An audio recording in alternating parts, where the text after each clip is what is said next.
Passa disso, não me engana, que eu sou sul-americano, de Feira de Santana. Avisa americano, eu não acredito no Obama. Revolucionário, Guevara. Conhece a liberdade sem olhar no dicionário. Sem olhar no dicionário, ele conhece a liberdade. Vamos que vamos, eu vou traçando vários planos. Vou seguir cantando pra poder contra-atacar.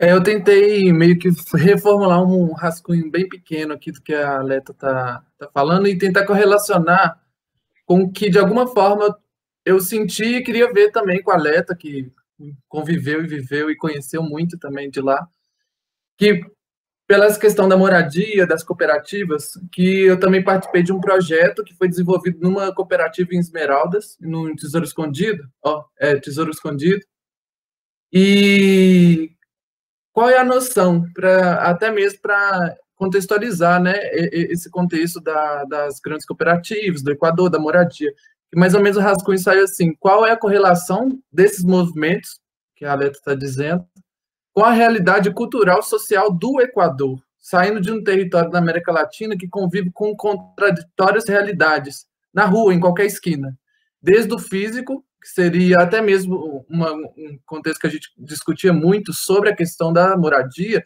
em relação ao próprio material, né, a materialização mesmo da própria moradia, contando que o Equador é um país, né, menor que Minas Gerais, que tem terremoto, tsunami, tem vulcões, a economia também, que hoje, por exemplo, a moeda corrente do Equador é o dólar estadunidense.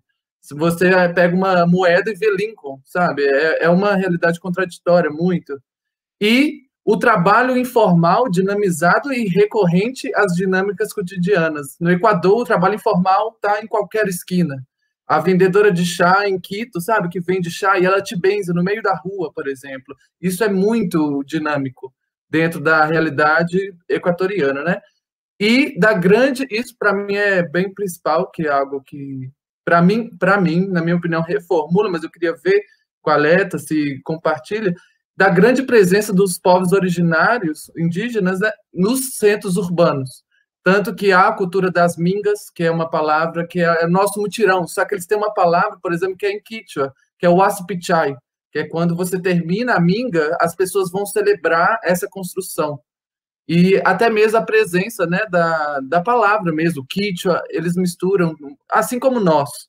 Só que, para mim, pela pouca vivência, e eu correlaciono em relação aos próprios modos de fazer, por exemplo, quando a Leta dita a correlação do Brasil à América Latina, a diferença também do corpo no Equador em correlação com os recursos naturais, por exemplo. Isso foi algo que eu vivi, que eu vi uma grande diferença, que, por exemplo, o fato de muitas culturas indígenas dos povos originários estarem presentes nos centros urbanos, há várias celebrações, por exemplo, eu pude ir no Inti Raymi, em que uma cidade inteira, mais de 5.000 pessoas vão a uma cachoeira celebrar o Inti Raymi, por exemplo.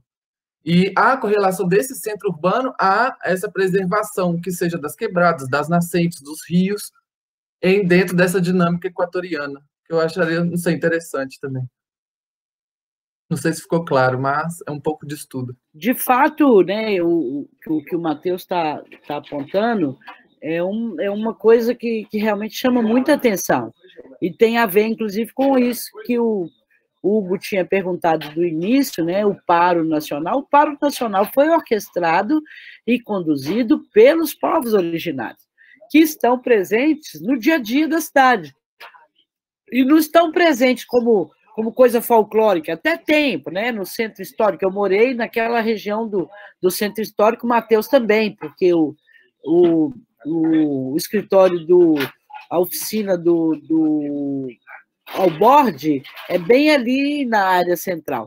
Mas aquilo não está presente só ali, né? No país inteiro, né? Você vê a permanência da cultura nas vestimentas, no tipo físico das pessoas, na alimentação, né, na comida, nos hábitos alimentares, essa coisa de benzer no meio da rua, não é só para turista ver, é uma coisa que faz parte da prática, né, das pessoas ali. E isso das mincas ou mingas, né, que a produção, todo o processo de recuperação lá em Quitumbe, né, da Cooperativa Aliança, foi através dessas mingas, né? Então, as imagens que tem, né, as fotos, a documentação histórica, você vê lá homem, mulher, criança, todo mundo trabalhando, são fotos, imagens muito parecidas com as imagens que eu tenho, com as fotos que eu tenho dos mutirões que a gente fazia em Ipatinga, ou fazia em Belo Horizonte, ou que outras pessoas fazem de outros lugares, né? Que o canteiro de obras é um lugar, na verdade, de celebração, né? O canteiro, a produção coletiva, é algo a ser celebrado permanentemente, né? É uma permanente festa em torno dessa a festa é a união das pessoas em torno de um objetivo comum, né? Então, do que o Matheus falou, né, de fato, assim, eu acho que essa presença que está muito ameaçada, viu, Matheus? Muito ameaçada a presença desses hábitos culturais.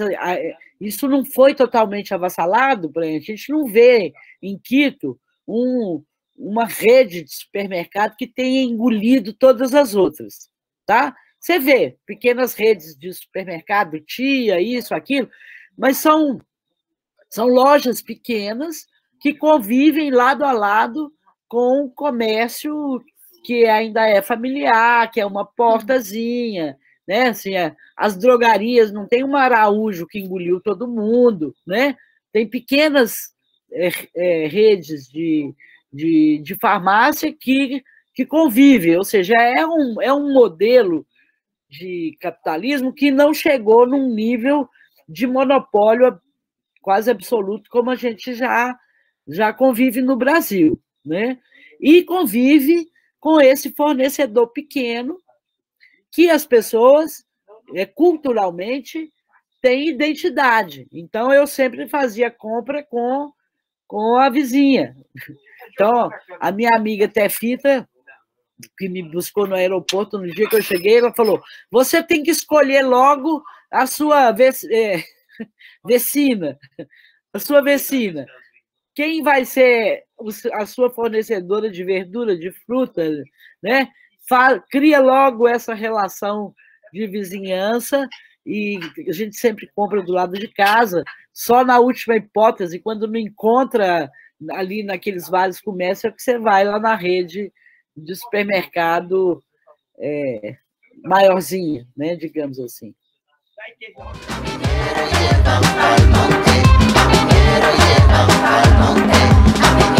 Llevan pa'l monte.